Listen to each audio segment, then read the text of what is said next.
ಹೇಳೋದ್ರೊಳಗೆ ಸಿದ್ದರಾಮಯ್ಯನವರು ನಿಸ್ಸೀಮರು. ಸುಳ್ಳು ಮತ್ತು ಸಿದ್ದರಾಮಯ್ಯನವರು ಒಂದು ನಾಣ್ಯದ ಎರಡು ಮುಖಗಳ ತರ. ಸುಳ್ಳಿನಿಂದಲೇ ಪ್ರಾರಂಭ, ಸುಳ್ಳಿನಿಂದಲೇ ದಿನದ ಅಂತ್ಯ. ಇದು ಸಿದ್ದರಾಮಯ್ಯನವರ ದಿನಚರಿಯಲ್ಲಿ ಬರುವ ಸಂಗತಿಗಳು. ಒಂದು ವಿಶೇಷ ಕಲೆಯನ್ನ ಅವರು ಪ್ರಾಪ್ತಿ ಮಾಡಿಕೊಂಡಿದ್ದಾರೆ.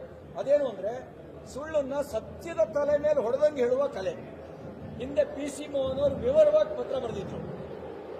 ಇವರಿಗೆ ನಾನು ಕೇಳಕ್ ಬಯಸ್ತೇನೆ, ಯಾಕೆ ಮೆಟ್ರೋ ಲಾಭದಲ್ಲಿ ನಿಮಗೆ ಪಾಲಿಲ್ವಾ? ನಿಮ್ದೇನು ಪಾತ್ರ ಇಲ್ವಾ? ಅಲ್ಲಿ ಅದಕ್ಕೊಂದು ಚೇರ್ಪರ್ಸನ್ ಮಾಡ್ತಾರಲ್ಲ, ಅದರೊಳಗೆ ಅದನ್ನ ಅವ್ರ ಹೆಸರನ್ನ ಸೂಚಿಸೋದ್ಯಾರು? ನಿಮ್ ರಾಜ್ಯ ಸರ್ಕಾರ ಏನು ಹೆಸರನ್ನು ಸೂಚಿಸಲ್ವಾ? ಇಲ್ಲಿಂದಲೇ ನಿಮ್ಗೆ ಗೊತ್ತಾಗತ್ತೆ ಎಷ್ಟು ಸುಳ್ಳು ಹೇಳ್ತೀರಿ ಅಂತ ಹೇಳಿ. ಎಲ್ಲ ವಿಷಯದಲ್ಲೂ ಸುಳ್ಳು ಹೇಳೋದೇ ಇವ್ರ ಜಾಯಮಾನ.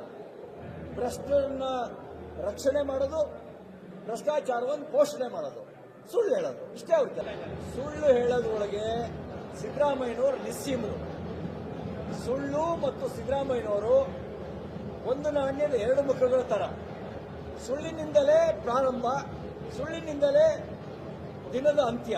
ಇದು ಸಿದ್ದರಾಮಯ್ಯನವರ ದಿನಚರಿಯಲ್ಲಿ ಬರುವ ಸಂಗತಿಗಳು. ಒಂದು ವಿಶೇಷ ಕಲೆಯನ್ನ ಅವರು ಪ್ರಾಪ್ತಿ ಮಾಡಿಕೊಂಡಿದ್ದಾರೆ. ಅದೇನು ಅಂದ್ರೆ ಸುಳ್ಳನ್ನ ಸತ್ಯದ ತಲೆ ಮೇಲೆ ಹೊಡೆದಂಗೆ ಹೇಳುವ ಕಲೆ. ಹಿಂದೆ PC ಮೋಹನ್ ಅವರು ವಿವರವಾಗಿ ಪತ್ರ ಬರೆದಿದ್ರು. ಇವರಿಗೆ ನಾನು ಕೇಳಕ್ ಬಯಸ್ತೇನೆ, ಯಾಕೆ ಮೆಟ್ರೋ ಲಾಭದಲ್ಲಿ ನಿಮಗೆ ಪಾಲಿಲ್ವಾ? ನಿಮ್ದೇನು ಪಾತ್ರ ಇಲ್ವಾ?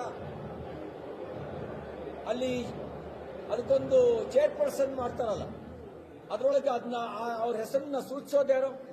ನಿಮ್ ರಾಜ್ಯ ಸರ್ಕಾರ ಏನು ಹೆಸರನ್ನು ಸೂಚಿಸಲ್ವಾ? ಇಲ್ಲಿಂದಲೇ ನಿಮ್ಗೆ ಗೊತ್ತಾಗತ್ತೆ ಎಷ್ಟು ಸುಳ್ಳು ಹೇಳ್ತೀರಿ ಅಂತ ಹೇಳಿ. ಎಲ್ಲ ವಿಷಯದಲ್ಲೂ ಸುಳ್ಳು ಹೇಳೋದೇ ಇವ್ರ ಜಾಯಮಾನ. ಭ್ರಷ್ಟರನ್ನ ರಕ್ಷಣೆ ಮಾಡೋದು, ಭ್ರಷ್ಟಾಚಾರವನ್ನು ಪೋಷಣೆ ಮಾಡೋದು, ಸುಳ್ಳು ಹೇಳೋದು, ಇಷ್ಟೇ ಅವ್ರ ಕೆಲಸ.